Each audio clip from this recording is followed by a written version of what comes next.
Quando alguém diz que cristianismo é mitologia, eu sempre pergunto, o que você quer dizer com mito?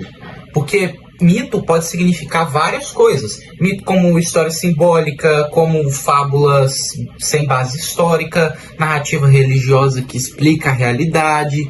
Aí começa a confusão. As pessoas pegam a palavra no sentido de história inventada e jogam no cristianismo sem perceber que essa não é nem a definição acadêmica de mito. Mitologia grega, nórdica, egípcia, tudo isso é rico, é simbólico, é poético, mas não é história. Ninguém acha que Zeus realmente desceu em forma de cisne. Ninguém acha que Odin realmente cavalgou aquele bicho lá que eu nem sei pronunciar o nome. São narrativas simbólicas de um mundo antigo tentando explicar a realidade com metáforas. Agora entra o ponto crucial. O cristianismo não nasceu como mito. Ele nasce como história, com datas, lugares, testemunhas, documentos, cartas, governadores romanos, cidades reais, pessoas que você consegue rastrear em registros. Isso não existe em nenhuma mitologia clássica, nenhuma. O cristianismo é o único movimento religioso antigo que coloca a própria fé em teste histórico. Um exemplo, Paulo diz, se Cristo não ressuscitou, nossa fé é inútil. Ou seja, ele dá um critério verificável, algo que mito nenhum faz. Vamos pegar Jesus Cristo. Se Jesus fosse um mito criado aos poucos, ele teria as características típicas de heróis míticos, nascimentos lendários exagerados, poderes fantásticos, jornadas épicas, finais gloriosos. Mas o que é que você vê? Um carpinteiro de uma vila sem importância, vivendo sob ocupação militar, rejeitado, torturado e executado pelo Estado, com discípulos covardes que o abandonaram, e que depois afirmam ter visto ele vivo novamente. Isso parece uma construção mítica? Qualquer um que tem um cérebro vai dizer que não. Isso é exatamente o contrário do que as mitologias constroem.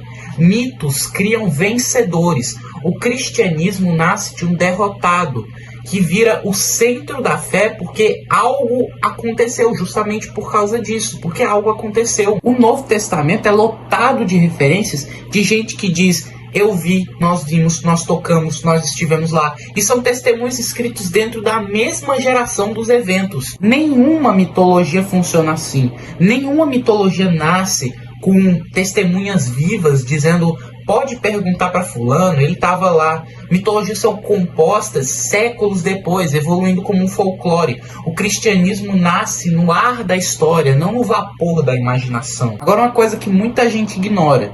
Os inimigos do cristianismo no primeiro século chamavam os cristãos de muita coisa, ateus, supersticiosos, perturbadores da ordem pública, mas nunca chamavam Jesus de mito. Sabe por quê? Porque Jesus era historicamente conhecido.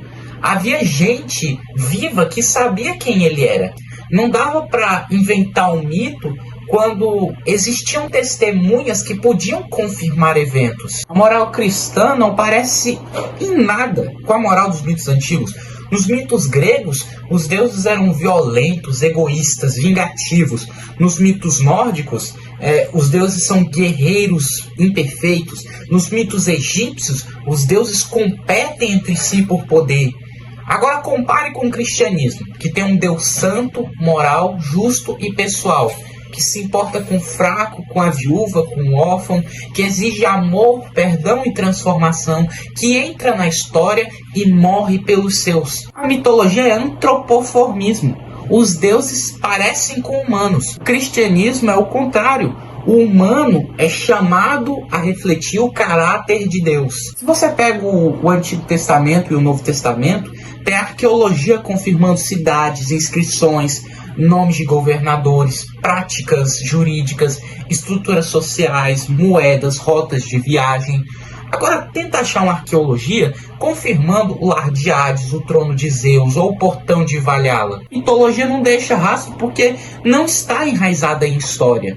O cristianismo deixa rastro porque está enraizado na realidade. Se alguém quer dizer que o cristianismo é mito, então tem que explicar por que o túmulo estava vazio, por que os discípulos morreram por algo que seria mentira, por que o movimento explodiu justamente em Jerusalém, Porque testemunhas oculares insistiram na ressurreição, porque fontes romanas e judias confirmam elementos do Evangelho. A ressurreição não é mito, é um fato que exige resposta. Concluindo, o cristianismo não é mitologia porque nasce de eventos históricos reais, é sustentado por testemunhas, possui documentos contemporâneos, cresce sobre perseguição, apresenta uma moralidade e uma visão de Deus que não existe em mitos e coloca toda a fé em um fato verificável, a ressurreição.